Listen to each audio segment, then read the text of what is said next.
Je m'appelle Léger-Claude, j'ai 72 ans, j'habite Colleré et à l'âge de 14 ans, je suis rentré aux Glaces de Boussois. J'ai travaillé aux Glaces de Boussois jusqu'à l'âge de 20 ans, j'ai fait mon service militaire pendant 2 ans et demi, j'ai réintégré les Glaces de Boussois à 22 ans et demi et j'ai fini ma carrière pour raison de santé en 1995, j'avais 55 ans et demi. Mais j'allais déjà dans les glaces avant. À cette époque-là, on pouvait rentrer dans les glaces facilement. Et mon père, qui était ajusteur P3, travaillait sur le Twin. À cette époque-là, c'était le Twin. Et j'adorais aller voir ça, parce que voir le verre qui sortait, voir le façonner, le poncer, le doucir, le polir, ça m'a plu. Et mon père me disait, tu continues tes études. Je dis, non, moi je continue pas, je vais travailler aux Glaces de Boussois. Je veux travailler dans le verre. À 14 ans, je brossais les tables de verre. Après avoir brossé le verre, j'ai commencé à porter le verre. Dieu sait si j'ai porté des tonnes de verre. Après, j'ai passé coupeur de verre. Et de là, je suis passé accrocheur, décrocheur, porteur, et puis après, je suis passé trempeur. Et de trempeur, je suis passé trempeur essai. Tous les prototypes qui arrivaient aux Glaces de Boussois, c'est moi qui faisais les premiers. Renault, Peugeot, Citroën, Ford, etc. m'envoyaient un gabarit et me disait, en fonction de ce gabarit, vous faites un pare-brise, vous faites une lunette, vous faites un latéral. Après, j'ai eu la chance de passer ce qu'on appelle au four essai, et j'ai eu la chance de faire le premier pare-brise Concorde. Après, j'ai passé responsable des prototypes. Tous les prototypes, c'était moi. Et après, pour raison de santé, comme j'ai porté des tonnes et des tonnes ou de verre, ou de presse, ou de caissons de soufflage, tout ça, j'ai été opéré d'une hernie discale.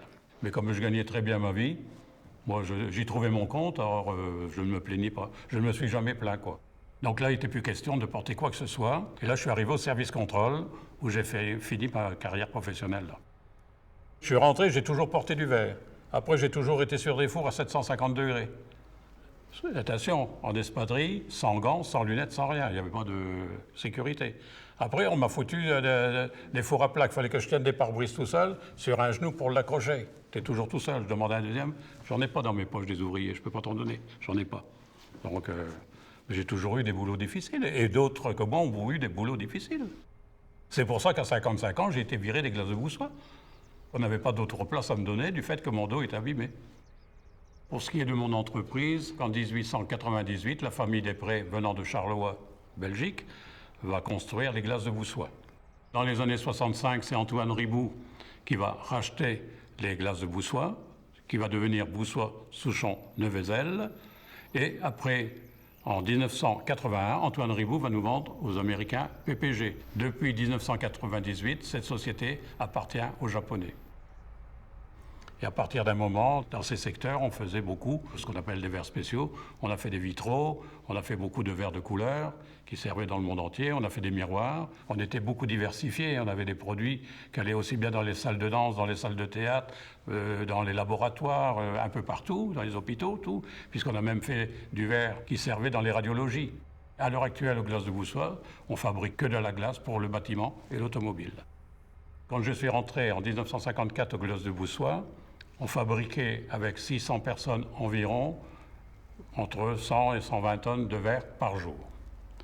Ensuite, quand on arrivait dans les années 65-70, on est arrivé à 3000 ouvriers et on fabriquait 750 tonnes de verre par jour. Actuellement, on fabrique 1500 tonnes de verre avec 250 ouvriers. Bon, moi j'ai adhéré à la mémoire verrière en 1996 et j'aime bien la mémoire verrière parce que j'aime bien recevoir les adultes, c'est pas le problème, mais j'aime encore mieux recevoir les jeunes, moi. J'ai beaucoup plus de plaisir à recevoir des jeunes, à leur apprendre ce qu'ont fait leurs pères, voire leur grand-père, voire leur arrière-grand-père, et je leur apprends. Et c'est vrai qu'effectivement, il y a des jeunes qui arrivent quelquefois, ils voient une photo, ils amènent leur maman, qui retrouvent leur père, qui retrouvent leur grand-père sur les photos qu'on a actuellement. On leur transmet, nous, ce qu'on a connu et ce que leur père ou leur grand-père ont connu éventuellement, ce qu'ils ont souffert, parce qu'il faut reconnaître que les Glaces de Boussois, c'était toujours pas du repos. Hein. On a quand même souffert dans cette entreprise. Hein. Pour ce qui est maintenant des dernières cheminées qui sont toujours en activité aux Glaces de Boussois, tant mieux pour nous et tant mieux surtout pour les gens qui y travaillent et éventuellement pour leurs enfants à venir, à souhaiter que ça dure encore longtemps, très longtemps même. Voir une cheminée qui fume, c'est vrai que quand on passe quelque part, on dit tiens, là il y a de l'activité et c'est tant mieux pour nous.